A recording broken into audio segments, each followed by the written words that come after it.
नमस्कार। आज BSc BCom और बीकॉम वोकेशनल के लिए राष्ट्रगौरव का एग्ज़ाम था, राष्ट्रगौरव एंड एनवायरमेंटल स्टडीज़। और कुछ बच्चों ने वहाँ पर मुझे रिक्वेस्ट किया कि मैम इसका सॉल्यूशन बता दीजिए, तो वहाँ मैं नहीं बता पाई क्योंकि टाइम नहीं था इतना बताने के लिए। तो मैं अभी आपके लिए वीडियो अपलोड कर दे रही हूँ, आप लोग अपना चेक कर लीजिए। मेरे पास ए सीरीज़ की बुकलेट है, आपके पास अगर बी, सी या डी में से कोई बुकलेट है तो थोड़ा आगे पीछे होंगे क्वेश्चंस, लेकिन क्वेश्चंस तो सेम होंगे। वैसे तो मैं अपने चैनल पर सिर्फ इंग्लिश के ही वीडियो अपलोड करती हूँ। पहली बार मैंने ये डाल रही हूँ राष्ट्रगौरव का आपके लिए।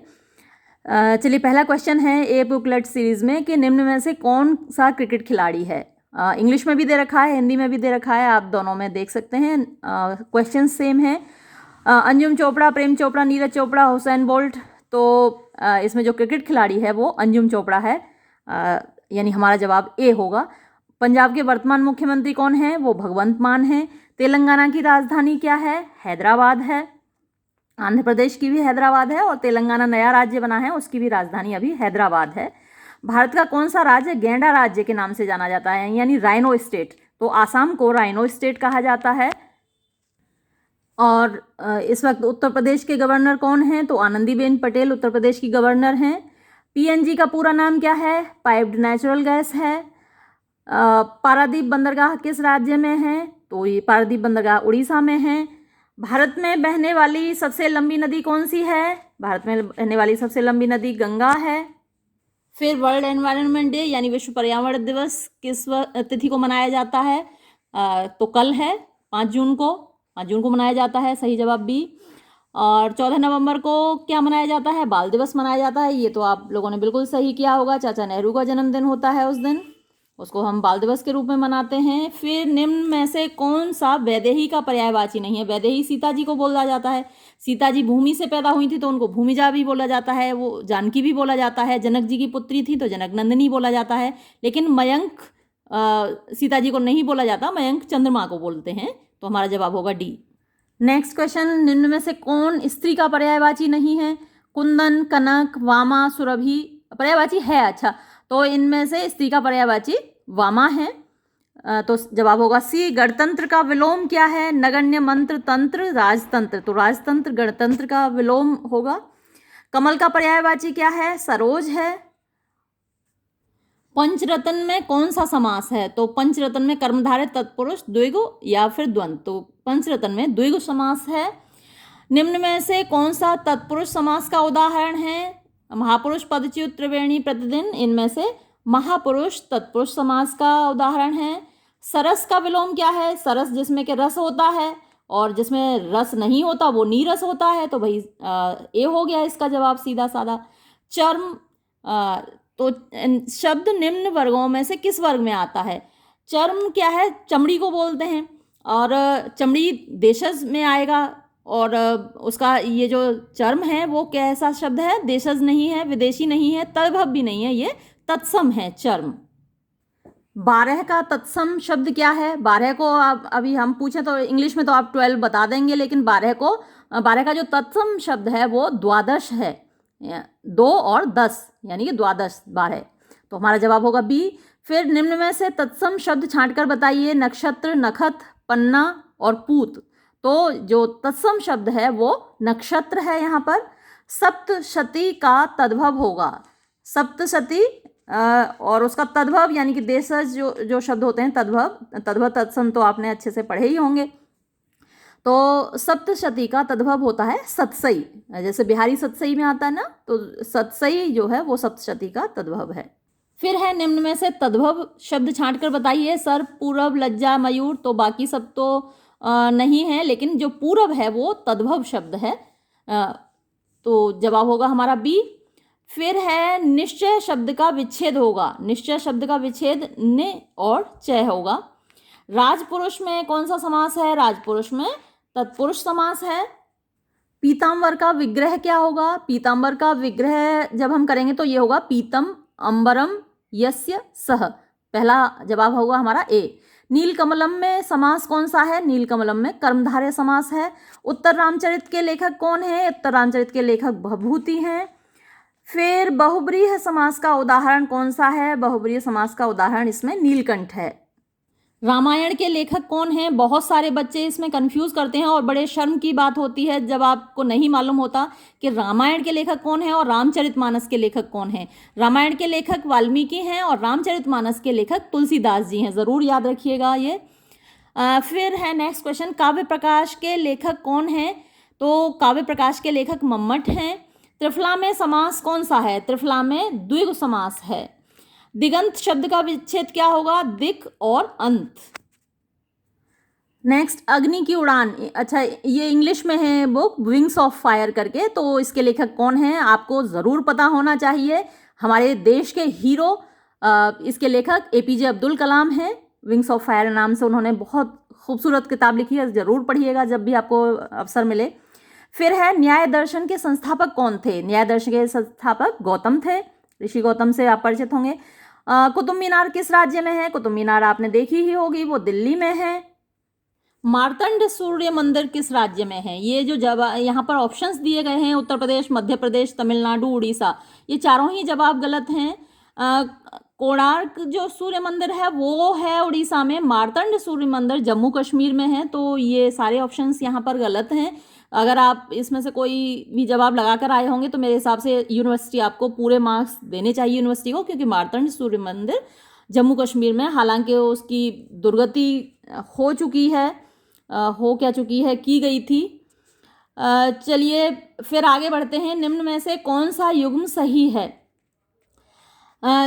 ये बाकी सारे तो जो कॉम्बिनेशंस हैं वो गलत हैं ना। सिख धर्म गौतम बुद्ध ने नहीं चलाया, सिख धर्म तो गुरु नानक जी ने चलाया था, या बौद्ध धर्म है तो देखिए ये उल्टा कर दिया, गौतम बुद्ध ने बौद्ध धर्म चलाया था और सिख धर्म गुरु नानक जी ने चलाया था।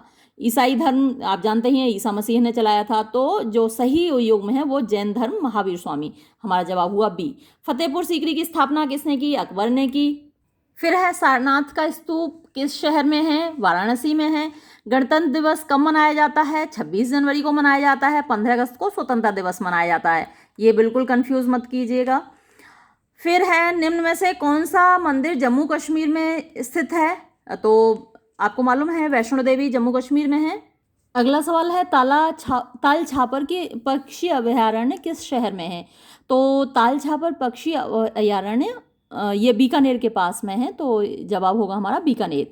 जैव गैस में मुख्यतया पाया जाता है, जैव गैस में मुख्यतया मीथेन पाई जाती है, तो हमारा जवाब होगा मीथेन। अम्लीय वर्षा यानी जो एसिड रेन है उसका मेन सोर्स क्या है? सल्फर डाइऑक्साइड, तो हमारा जवाब होगा बी। फिर है भारत में किस वर्ष नर बलि प्रथा को अवैध घोषित किया गया था? अच्छा ये जो है कई थोड़ा सा सवाल कंफ्यूजिंग है, क्योंकि नर बलि प्रथा को ऐसा कोई कानून ऐसा नहीं बनाया गया। जो कानून बनाया गया था वो सती प्रथा के खिलाफ बनाया गया था। तो जो आता है, अगर आप हिस्ट्री पढ़ें तो लॉर्ड विलियम बेंटिक के ज़माने में ही इस तरीके की प्रथाओं को ज़्यादा उन पर रोक लगाई गई है। तो जो इसमें से डेट्स दी गई हैं मेरे हिसाब से 1828 ही सही डेट है इसमें, जबकि सती प्रथा पर रोक लगाई गई थी, क्योंकि सती प्रथा भी एक तरीके से नरबली थी, स्त्रियों को जिंदा जलाया जाता था। तो नरबली के खिलाफ ऐसा कोई कानून स्पेसिफिकली नहीं आया। तो मेरे हिसाब से यहाँ ये 1828 ही सही जवाब होना चाहिए। 66वां सवाल है कौन सा एक वायु प्रदूषक नहीं है? तो जो नाइट्रोजन गैस है वो पॉल्यूटेंट नहीं है, तो हमारा जवाब होगा बी।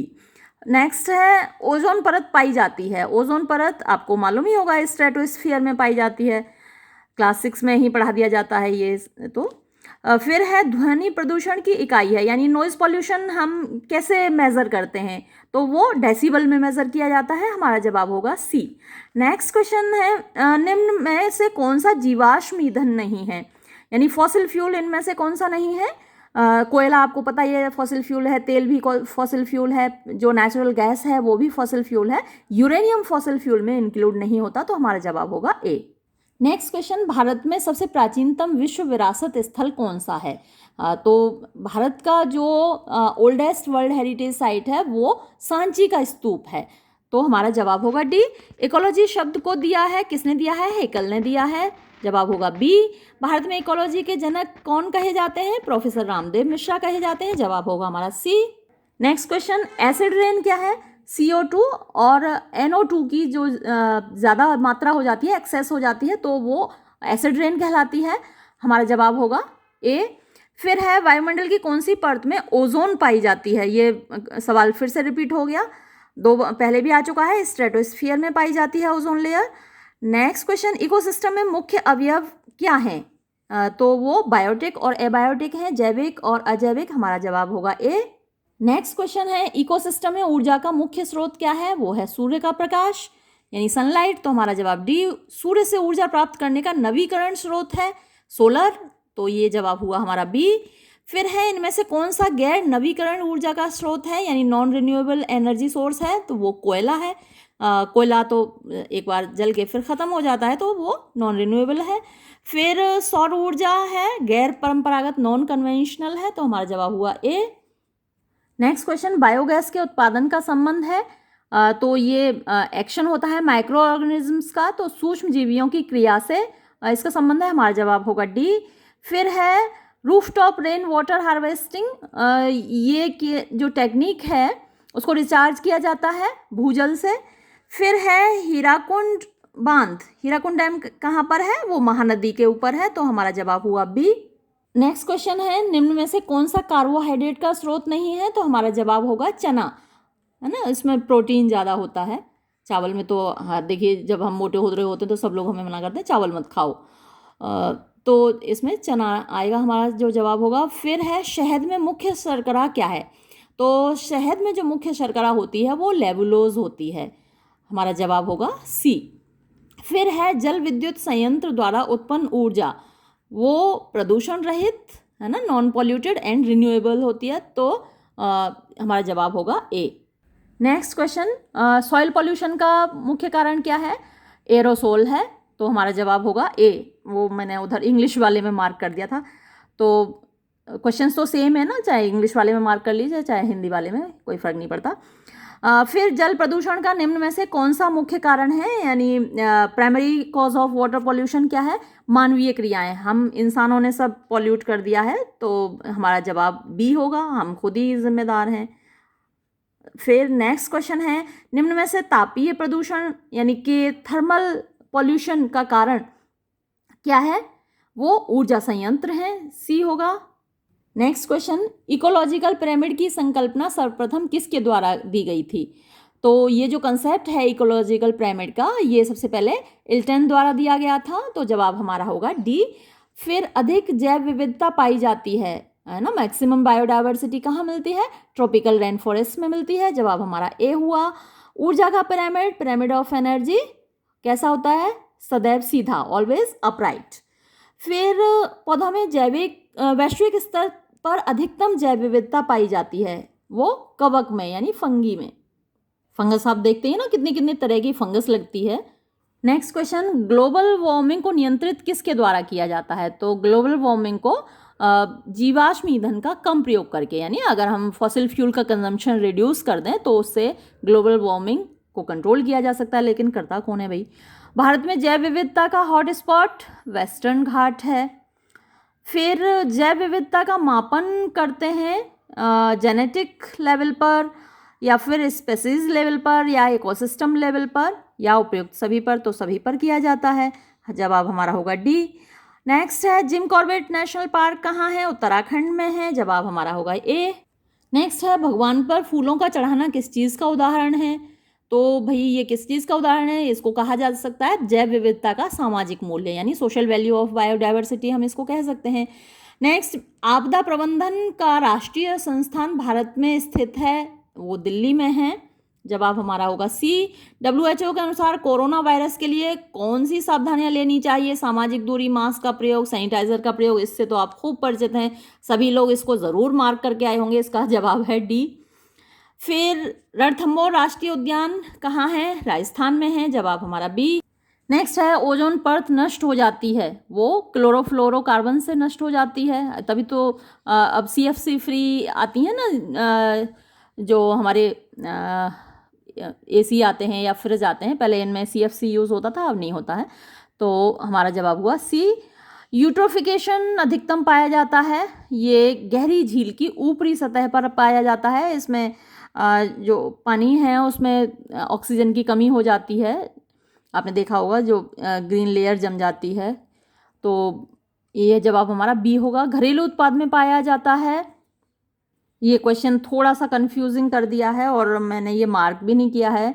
देखिए, डोमेस्टिक वेस्ट में मान लीजिए कि आपके घर के जो किचन का वो वेस्ट है, जैसे कि चाय की पत्ती है या फिर छिलके हैं, सब्जियों के छिलके हैं, फलों के छिलके हैं, तो वो सब तो बायोडिग्रेडेबल होते हैं। तो और ये पॉल्यूटेंट्स तो हैं भी नहीं। फिर नॉन बायोडिग्रेडेबल में आएंगे, अगर आप जैसे प्लास्टिक की थैली वगैरह फेंकते हैं, अक्सर हम जो कूड़ा फेंकते हैं प्लास्टिक की थैली में फेंकते हैं, तो वो नॉन बायोडिग्रेडेबल पॉल्यूटेंट है। तो अब ये थोड़ा सा कंफ्यूजिंग क्वेश्चन है, मेरी समझ में नहीं आ रहा है कि हम इसको क्या मार्क करें। तो हमारे लिए शायद नॉन बायोडिग्रेडेबल पॉल्यूटेंट मार्क करना ही सही रहेगा। डोमेस्टिक वेस्ट में जो हम पॉलीथीन वगैरह फेंकते हैं, प्लास्टिक फेंकते हैं, वो नॉन बायोडिग्रेडेबल है, वो मतलब कि नष्ट नहीं होता है इजीली। तो मेरे हिसाब से इसमें ए आएगा। फिर है वर्ल्ड एनवायरनमेंट डे, विश्व पर्यावरण दिवस कल है। ये क्वेश्चन भी देखिए 2 बार रिपीट हो गया। 5 जून को मनाया जाता है। वनों की कटाई से कमी आएगी, वर्षा में कमी आएगी, तभी बार बार कह रहे हैं कि भाई पेड़ लगाओ पेड़ लगाओ, क्योंकि धरती का तापमान बढ़ रहा है और बारिश की कमी हो रही है, तो वर्षा में वनों की कटाई से वर्षा में कमी आएगी। तो हमारा जवाब होगा ए।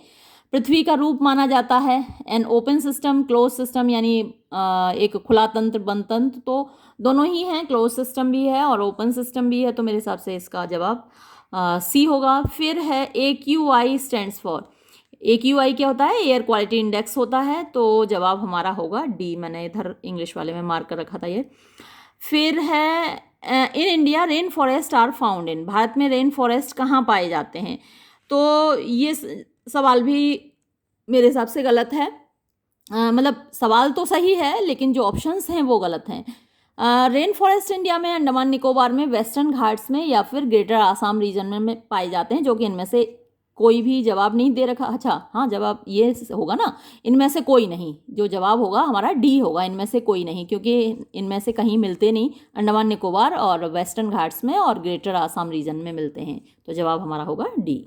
फिर नेक्स्ट क्वेश्चन है, नीरी एक संगठन है, ये आपके लिए जानना ज़रूरी है।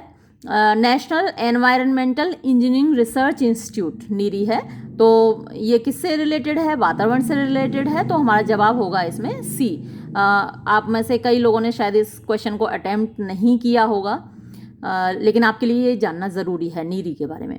फिर एड्स किसके द्वारा होता है? ये तो आपको मालूम ही है, HIV के द्वारा होता है एनीमिया रोग। वैसे तो आयरन की कमी से होता है, जब कोई एनीमिक होता है तो उसको आयरन की टैबलेट्स दी जाती हैं ना, आयरन की कमी से एनीमिया होता है। लेकिन अब आयरन तो यहाँ ऑप्शंस में है नहीं, तो एक और जो हम मार्क कर सकते हैं वो विटामिन B12 को मार्क कर सकते हैं। एनीमिया विटामिन B की कमी से भी होता है, विटामिन B12 की कमी से भी होता है। तो हम यहाँ, क्योंकि हमारे पास आयरन नहीं है ऑप्शंस में, तो हम विटामिन B12 को मार्क करेंगे। बच्चों में रिकेट्स जो बीमारी है वो किसकी कमी से होती है? वो विटामिन D की कमी से होती है। जवाब हमारा होगा बी। नेक्स्ट क्वेश्चन है, राष्ट्रीय वन नीति भारत में कब लागू हुई? तो पहली बार राष्ट्रीय वन नीति 1952 में लागू हुई, तो वो तो यहाँ ऑप्शन ही नहीं है। और जो नई उसके बाद लागू हुई राष्ट्रीय वन नीति, नेशनल फॉरेस्ट पॉलिसी, वो 1988 में लागू हुई। तो हमारा जवाब होगा 1988, यानी कि ए। नेक्स्ट क्वेश्चन, मुख्य ग्रीन हाउस गैस है CO2, इससे तो बिल्कुल आप परिचित होंगे। जवाब हमारा होगा बी। वायुमंडल में ऑक्सीजन की मात्रा, इससे भी परिचित होंगे, 21% है। जवाब हमारा बी। फिर निम्न में से कौन शाकाहारी है? हमारी गाय माता बिल्कुल शाकाहारी हैं, वो बिल्कुल मांस नहीं खाती, ये सब तो मांस खाते हैं। तो हमारा जवाब होगा डी। नेक्स्ट क्वेश्चन है, which disease is completely eradicated, यानी कौन सी बीमारी निम्न में से वैक्सीन के द्वारा पूरी तरह उसका उपचार हो चुका है? वो है चेचक। ध्वनि प्रदूषण का मापन किया जाता है डेसिबल में। और DDT एक पेस्टिसाइड है। और ताजमहल की सुंदरता किससे प्रभावित हो रही है? सल्फर ऑक्साइड से हो रही है। तो हमारा जवाब होगा ए। तो चलिए, ये सभी के लिए यूज़फुल था, जितने भी लोग कंपटीशन की तैयारी कर रहे हैं, चाहे वो टेट की तैयारी कर रहे हों, सुपर टेट की, यूपी टेट की, सी टेट की, जिसकी भी हर कंपटीशन में इस तरीके के सवाल आते हैं इंडिया से रिलेटेड, और ये जीके का ही है पूरा क्वेश्चन पेपर। तो भले ही आप इंग्लिश लिटरेचर के स्टूडेंट हों या जिस क्लास के भी हों, लेकिन सभी के लिए ये क्वेश्चन पेपर यूज़फुल था, इसलिए मैंने अपलोड कर भी दिया। क्वेश्चन पेपर भी मेरे पास था। तो कई कारण होते हैं जब मैं कोई वीडियो अपलोड करती हूँ या क्वेश्चन पेपर अपलोड करती हूँ। पहली बात तो मेरे पास क्वेश्चन पेपर होना चाहिए और आपके मतलब का होना चाहिए। तो चलिए ये वीडियो यहीं समाप्त करते हैं। धन्यवाद।